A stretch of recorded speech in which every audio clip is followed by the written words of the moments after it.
Yeah, no, and the other part that you can really get into physics, with shrink wrap, right? So suppose if I have something here, right, set it to post move and remove this stuff, right?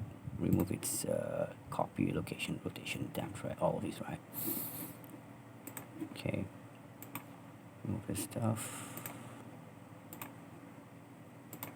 Okay, I remove the so it's actually a totally dependent stuff, right?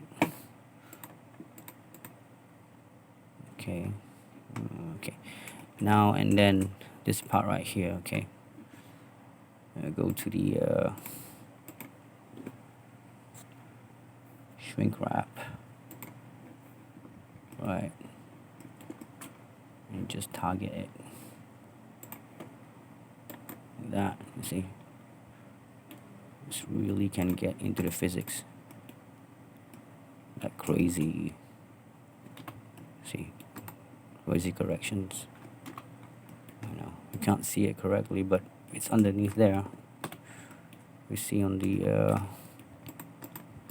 yeah, it's there. See, this is using a shrinkwrap modifier, just right in there. If you want to get in more accurate, physics. Yeah.